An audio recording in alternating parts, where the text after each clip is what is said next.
Hello friends, చేపల పులుసు చూశారు కదా. చక్కగా గ్రేవీ ఎంత బాగా వచ్చిందో.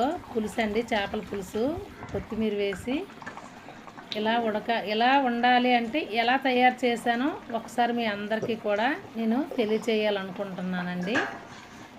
చూడండి ఎంత చక్కగా ఫిష్ ఉడికిందో. ఉడికి ముందు అవి వేసానండి కొత్తిమీర.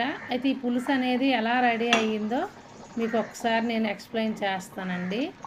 ఏ మెటీరియల్స్ వేసాను, ఎలా ఎలా వేయించుకున్నాను, ఏ రకంగా ఈ ఫిష్ పులుసు తయారయ్యింది అనేది మీకు చెప్పాలండి. ముందుగా నేను పులుసు పెట్టి మీకు చూపిస్తున్నానండి. చేపల పులుసు ఇంత టేస్ట్గా, ఇంత మంచి కలర్గా రావడానికి కారణం ఏమిటో చూడండి. అలాగను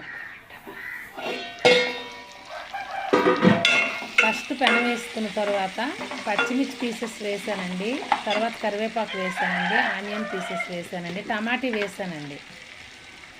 ఈ మెటీరియల్స్ మొత్తం వేసాక చక్కగా ఫ్రై అయ్యిందండి. తర్వాత అదిగోండి ధనియాల పొడి, గరం మసాలా పొడి వేస్తున్నానండి. నేను సొంతంగానే తయారు చేసుకుంటున్నానండి. ధనియాల పొడి కూడా, గరం మసాలా పొడి కూడా. ఎందుకంటే మనం ఇంట్లో తయారు చేసుకున్నవే మంచివండి. ఒరిజినల్గా నీట్గా టేస్ట్ ఉంటుంది, మనకు కావాల్సిన ఫ్లేవర్ వస్తుందండి.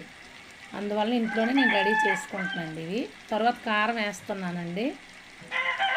మనం ఎన్ని చేప ముక్కలు అయితే మనం తీసుకొచ్చామో దాన్ని బట్టి కారం, ఉప్పు, పసుపు, అల్లం వెల్లుల్లి పేస్టు, ఆనియన్ పేస్ట్ అన్నీ రెడీ చేసుకున్నానండి ముందుగానే.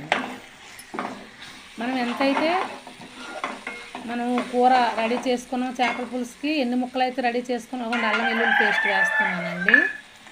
మనకు సరిపడగా ప్రతి మెటీరియల్ వేస్తేనే అది టేస్ట్గా కుదురుతుందండి.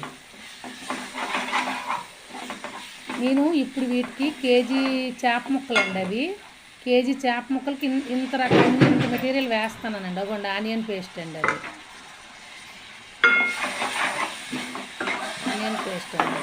అంటే మనకు పచ్చివాసన పోయేదాకా కూడా అల్లం వెల్లుల్లి పేస్ట్, ఆనియన్ పేస్ట్ మనం వేయించుకోవాలండి. కారం కూడా నేను వేయించాను, ఎందుకంటే కారం, తర్వాత గరం మసాలా, ధనియాల పొడి కూడా మనకు పచ్చివాసన ఆయిల్లో వేగేసరికి మంచి స్మెల్ వస్తుందండి. వేగేసరికి అలా వేయించుకుంటేనే మనకి ఎప్పుడైనా పులుసు 2 days వరకు కూడా తినవచ్చండి. చేపల పులుసు అంత టేస్ట్గా సెట్ అవుతుందండి, బాగుంటుంది.